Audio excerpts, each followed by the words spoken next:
Siéntanse gozosos de estar en la una y única iglesia que fundó Cristo, que es su esposa, su cuerpo, la ama, la alimenta y la cuida.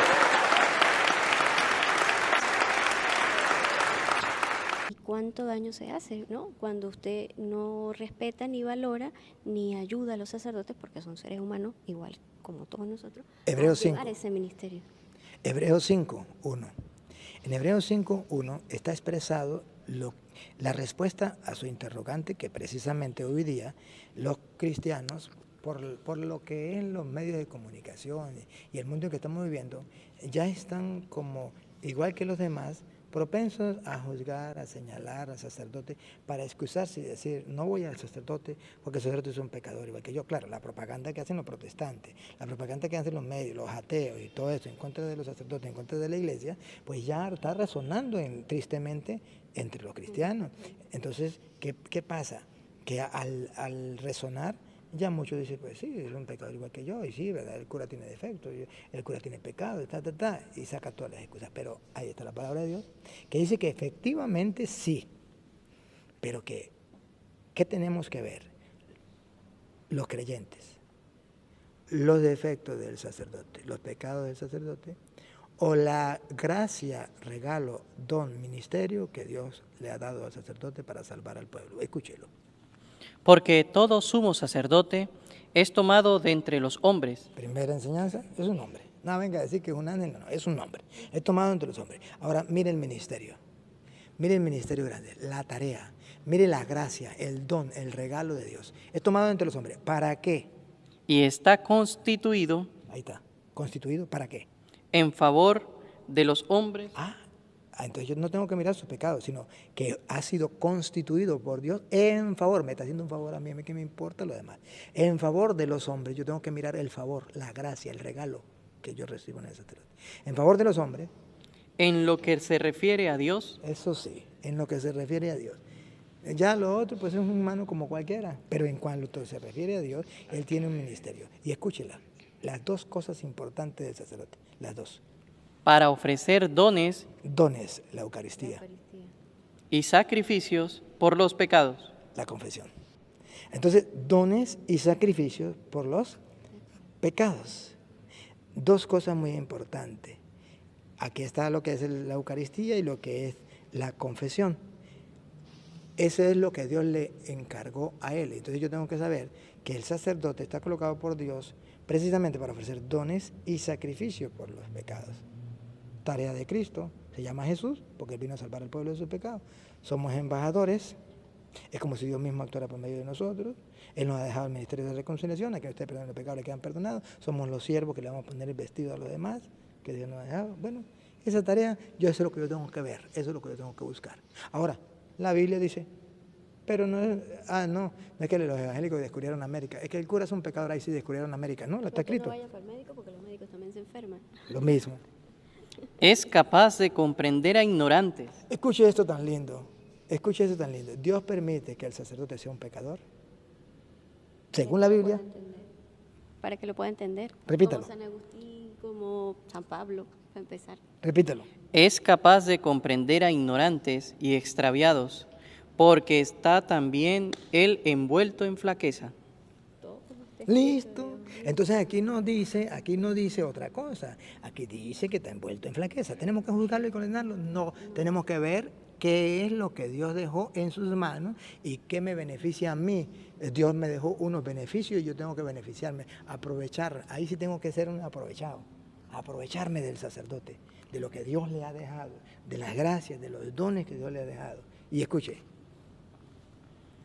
Y a causa de la misma, debe ofrecer por sus propios pecados lo mismo que por los del pueblo. Sus propios pecados. Es un pecador igual que los demás. Sí, como quisiera que el mundo supiera que sí. Y que los católicos supieran que sí. Pero los protestantes, ay, que los curas son unos pecadores. Bueno, y es que descubrieron América. Son seres humanos. Claro, pero no mirar lo malo que está en el sacerdote, porque mientras que sea de carne y hueso, será un pecador. Entonces miremos lo bueno que hay, el don de la gracia, el don del perdón, lo que el sacerdote me da a mí, que Dios me dio ese ministerio, y si Dios dio ese ministerio para el bien de los demás, pues bendito sea el Señor, lo aprovecho. Claro, detrás está Satanás, que está interesado en que la gente no se confiese. Y por eso dice, no se confiese con un hombre pecador. Detrás está Satanás, que no quiere que los hombres se salven, y por eso no quiere el sacramento de la reconciliación. Entonces, eso es otra cosa distinta. Pero nosotros tenemos que ser conscientes de esa gran realidad. Y luego, ¿quién pierde si no se confiesan? Según Proverbios, capítulo 28, versículo 13, ¿quién pierde si no se confiesa? El sacerdote. El sacerdote no pierde nada, menos trabajo. Menos trabajo. Que la gente no se quiera confesar. ¡Oh! Pero, ojo, el que se confiesa, dice la Biblia, escuche. El que oculta sus delitos El que oculta sus delitos, no quiere confesarse, no prosperará. fracasa. Espiritualmente, no prospera, fracasa. El que los confiesa Bárbaro. Y eso está en la Biblia protestante. El que los confiese, como protestante dice que no se puede confesar. El que los confiesa, y cambia, obtendrá compasión. obtendrá compasión. ¿Hasta llega? Obtendrá compasión. O sea, hay que confesarle el pecado, lo dice en la Biblia. Que el protestante dice no es que la Biblia no lo dice, que no lo haya leído es otra cosa, que nadie lo ha mostrado otra cosa, pero eso está en la Biblia protestante. Y ahí es donde está la tarea del sacerdote. Y ahí es donde me da tristeza a mí, que los sacerdotes no estemos prestos para orientar al pueblo, para que la gente viva su fe con alegría, con gozo. Miren, Isaías capítulo 1, versículo 18, Isaías 1, 18, nos viene a mostrar precisamente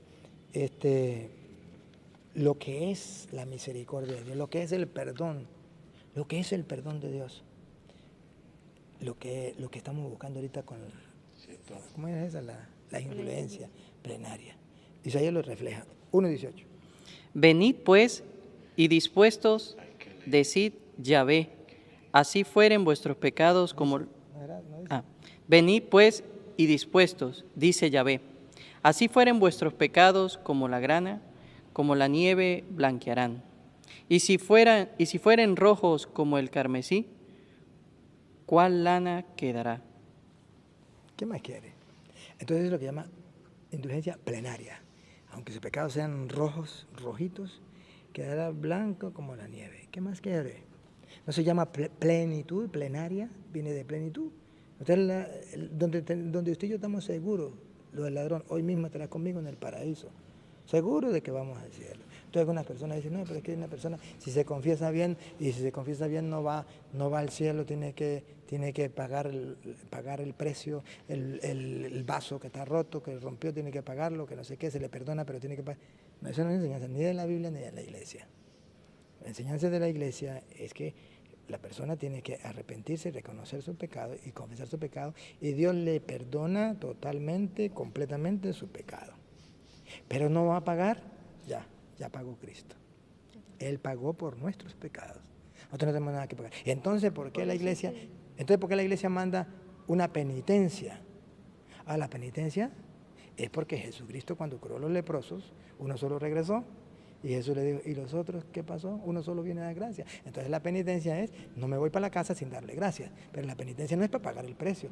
Que Ricardo Arjona dice que el asesino con un Padre Nuestro sí va a resucitar, no va a revivir al muerto, o se le va a perdonar el pecado por un Padre Nuestro. No, no por un Padre Nuestro. Ese no es el precio del pago. El precio de la sangre de Cristo, que a la persona que se arrepiente le perdona y le limpia. Ahora, la iglesia sí enseña que cuando usted se confiesa mal y no deja algunos pecados por miedo, por pena, ahí tiene que ir al purgatorio. Eso sí lo enseña la iglesia. Pero si usted hizo una buena confesión con sinceridad y buen arrepentimiento, sus pecados le quedan totalmente. Eso es la indulgencia plenaria. Eso es lo que el Papa y la iglesia está gritando en este año jubilar. Disfruten lo máximo que pueda la fe y la esperanza en Dios y la confianza en su palabra, de modo que su alma queda totalmente limpia si hay una sincera conversión, un sincero arrepentimiento, una sincera confesión, y va a la Eucaristía, participa de la Eucaristía, que es la plenitud de la vida cristiana, centro y culmen de la vida cristiana. Entonces ahí usted gana toda la indulgencia plenaria. Entonces es una motivación.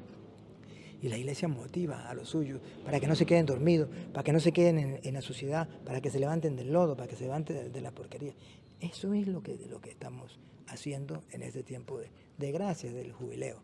Y sí, a mí me duele mucho ver que no se le ha dado la importancia a lo que es ese sacramento. Y cuando usted me hace esta entrevista, a mí me emociona, porque estoy convencido de esto. Y no solamente porque lo he leído en la Biblia, lo he experimentado. Lo he experimentado. He disfrutado de la misericordia de Dios. He experimentado lo que es limpiarse, como cuando uno está bien sucio y se pega un buen baño. Qué rico, sabroso. Igualmente, el sacramento de la confesión, ¿ve? Entonces, pero algún protestante puede decir, pero es que en la Biblia no aparece que la gente se confesara con un hombre. En la Biblia no aparece. Eso es mentira, que sí aparece. Por ejemplo, Marcos capítulo 1, versículo 4 en adelante, aparece que la gente iba a confesarse con un hombre, no con Dios, con un hombre. Y ese hombre representaba a Dios para el perdón de los pecados, que no lo aparece. ¿Cómo van a decir mentira? Si está en la Biblia, en cualquier Biblia, escúchelo. Marcos 1, 4. Apareció Juan bautizando. No es Dios, no es un ángel, es un hombre. Juan, bautizando. En el desierto, proclamando un bautismo de conversión para perdón de los pecados. Si quiere el perdón de los pecados, perfecto, te vamos a bautizar. Ahí está, para perdonar los pecados. Pero ahora, tiene que confesarse, escuche.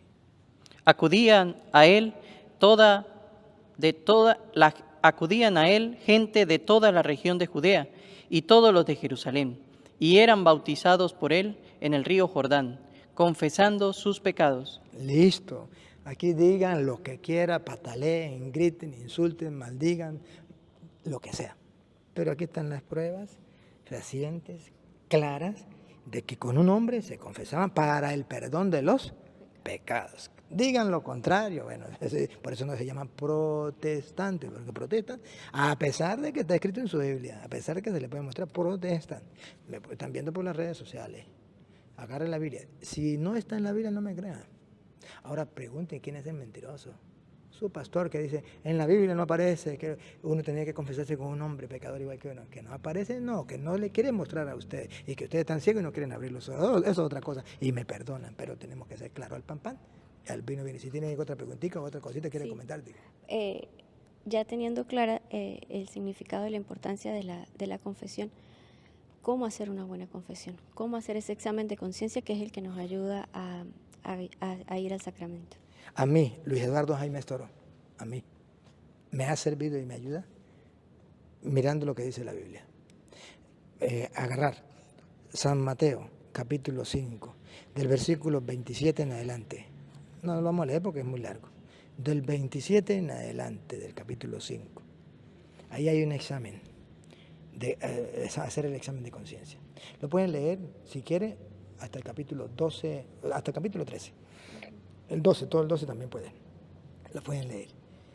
Ahí dan una lista de lo que es pecado, para usted hacer el examen de conciencia.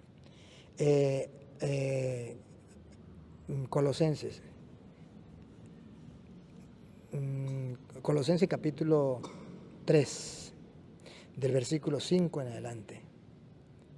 Otra lista de pecado. Efesios capítulo 5, del versículo 5 en adelante. Otra lista de pecados. Romanos capítulo 6, versículo del 9 en adelante, otra lista de pecados. Gálatas 5, 19 en adelante, otra lista de pecados. Romanos capítulo 1, versículo del 18, lo pueden leer desde el 18. Así, bueno, si lo quieren leer desde el 16 mejor, pero del 18 en adelante lo lee una lista de pecados. Primera de Timoteo, capítulo 1, del versículo 8 en adelante, otra lista de pecados. Segunda de Timoteo, capítulo 3, versículo 1 en adelante, otra lista de pecados. O sea que a mí me ha servido. A mí no me importa que Petronilo dijo que eso no era pecado. A mí que me importa. La Biblia me dice que es pecado. Ya, listo, ya paré de contar. y hago un examen de conciencia, y si la Biblia me dice que eso es pecado, porque hay cosas que yo pienso que no es pecado. Pero cuando me encuentro en la Biblia digo, yo no soy el que digo que es pecado, es Dios. Entonces, Señor, perdóneme porque estoy como Pedro, pensando como los hombres y no como Dios. Perdóneme, yo quiero hacer el ejercicio de creer que eso es pecado porque está escrito en su palabra. Y entonces me hago el examen de conciencia, reflexiono, miro y digo, esto es pecado aunque yo no crea que es pecado, aunque a mí me parezca que no es pecado, aunque yo le saque todas las excusas y le dé la vuelta, esto es pecado, porque está escrito. A mí me ha servido. Entonces, para una buena conversión se necesita un buen examen de conciencia. Y el examen de conciencia no es qué pienso yo que es pecado, no. ¿Qué dice Dios que es pecado? Y ahí le di una lista de citas donde usted puede concretar, mirar y mirarse en el espejo de lo que es pecado o no es pecado para usted crecer personalmente, también comunitariamente, si lo hace ver en la comunidad donde usted vive o en la familia, esto es pecado, y entonces el mundo no nos puede engañar. Y ahí es donde marca la diferencia en la persona. No anda mirando qué dice aquel, qué hace aquel. Yo puedo, por ejemplo, yo sé, ahorita tenemos un problema dentro de la iglesia. Hay sacerdotes que dicen una cosa y hay sacerdotes que dicen otra. Hay obispos que dicen una cosa y obispos que dicen otra. El pueblo cristiano ahorita está en problemas. Está en problemas. Hay una duda con respecto al faltar a misa. Porque algunos sacerdotes dicen, no, pero eso no es pecado mortal, usted no tiene que dejar de comulgar por faltar a misa. Entonces, pues allí se genera una duda. Es un pecado mortal porque cuando uno adora, en la adoración debe ir acompañado de una fiesta en su honor. En Éxodo, por ejemplo, capítulo 32 del versículo, usted lo puede leer para que lo lea en la casa, en el versículo 4, el pueblo comete un pecado adorando un becerro de oro. ¿Y cómo sabemos que lo adoró? Primero, porque lo consideraron Dios. Y segundo, porque hicieron una fiesta en su honor. ¿Sí? Y ofrecieron sacrificios en su honor. Entonces nosotros sabemos que para adorar, primero tengo que creer que Dios es Dios. Segundo, tengo que ofrecer sacrificios en su honor, hacer una fiesta en su honor. Por eso la Eucaristía lleva las dos cosas. Es un sacrificio y es una fiesta. ¿Ves? Porque ese es el culto que nosotros damos de adoración. Y no ir a misa el domingo es un pecado mortal porque no estoy adorando a Dios. Adorarás al Señor, tu Dios. Tenemos que adorar solamente a Él. Y cuando yo no lo adoro, estoy cometiendo un pecado. Y la iglesia me dice que yo tengo que hacerlo cada domingo con toda la comunidad, para todos como una sola familia, adorar al mismo Dios. Si ya no puedo por esa circunstancia, la iglesia dice, bueno, lo puede hacer otro día, que vaya a la misa, pero si yo puedo y no voy, es pecado. Entonces, el sacerdote puede decir lo que sea. Y usted se da cuenta que el sacerdote que dice, el que vive en concubinato, pues eso no es pecado. Con tal que se llama, eso no es pecado. Hay otro que dice, sí es pecado. Hay otro que dice, pero mire, usted era casado por la iglesia, se separó y ahora está viviendo con otra pareja. ¿Ama a esa pareja? Sí, eso no es pecado. Hay otro que dice, sí es pecado. Otro que dice, pues un hombre se ama con otro hombre, eso no es pecado. Una mujer con otra mujer no es pecado. Otro dice, sí es pecado. Y la gente ya no sabe qué creer. Ahí es donde hace falta la lectura de la palabra de Dios. Porque la lectura de la palabra de Dios, usted no anda mirando qué dice el cura aquel, qué dice el cura aquel, qué dice Dios. Y ya, listo, ya. No me mate la cabeza haciendo más nada. Y ese es mi trabajo. Eso es lo que yo trato de hacer. Decirle a la gente, y usted verá mi video, a mí no me importa un comino lo que diga el cura aquel o el obispo aquel en cuanto que esto es pecado o no, lo que diga Dios. Y la Santa Madre Iglesia que nos lo ha enseñado. Entonces, lo que pasa es que hay sacerdotes y obispos que quieren ser más papistas que el Papa. Entonces quieren ser más que Dios. Dios dice que esto es pecado, pero para mí no es pecado. No, eso es comer de la ciencia, del árbol, eso es comer del árbol de la ciencia, del bien y del mal. O sea, soy yo quien digo que lo bueno y que lo malo se fue el pecado de Adán y Eva. Comer del árbol de la ciencia, del bien y del mal. No saber, no dejar qué es lo que es pecado, lo que Dios diga, sino yo comí de la ciencia y sé qué es lo bueno y qué es lo malo. Ya no Dios. Ese es el problema. Y lo tenemos dentro de la iglesia ahorita. Yo creo que para vivir el cristianismo ahorita, actualmente, es problemático si nos quedamos mirando solamente lo que diga Julano o lo que diga Sultano, porque entonces vamos a sufrir. Hoy día la gente ya no sabe qué hacer, entonces tendría que ir, si yo quiero vivir en adulterio, pues voy a la misa con tal cura que dice que eso no es malo. Y entonces, ¿qué vamos a hacer? No, si agarro la palabra de Dios, yo miro, esto es palabra de Dios, predico que esto es palabra de Dios, la iglesia enseña que eso es palabra de Dios, díganlo, el teólogo fulano. A mí qué me importa el teólogo fulano, me importa Cristo. ¿Ella? Y eso es lo que la gente hoy día debe tener presente. Ok, o sea que entonces para acudir al sacramento de la reconciliación es bueno tomarse el tiempo de revisar la palabra y valorar y hacer a partir de ahí el examen de conciencia. Sin leer la palabra de Dios usted no se va a convencer que eso es pecado y lo va a justificar. Y usted misma se va a engañar. Y va a decir, no, pero es que, y además, mire, uno dice que sí, otro dice que no, y además mucha gente vive así, y usted se va a justificar. Mientras que lee la palabra de Dios, usted no se justifica. Este es pecado y ya, y tengo que salir de él porque el Señor me pide precisamente que salga de ese pecado. Y si lo hago, estoy consciente que es pecado. ¿Ve? Entonces ahí es lo que el Señor dice, una sincera conversión. Por eso, San Marcos capítulo 1, versículo 14 y 15, Jesucristo nos dice, ¿qué sería la sincera conversión? Porque los protestantes dicen, la conversión es dejar el licor, la conversión es dejar el robo. No, eso no es la sincera conversión, no. Eso es una conversión, pero no la sincera. Eso es parte de la conversión, pero eso no es la conversión que Dios quiere. Eso es parte. De que si yo robo, deje de robar, eso es una parte, pero no es la completa conversión. La completa conversión es la que dice Jesús en Marcos capítulo 1, versículo 14 en adelante. Después que Juan fue entregado, marchó Jesús a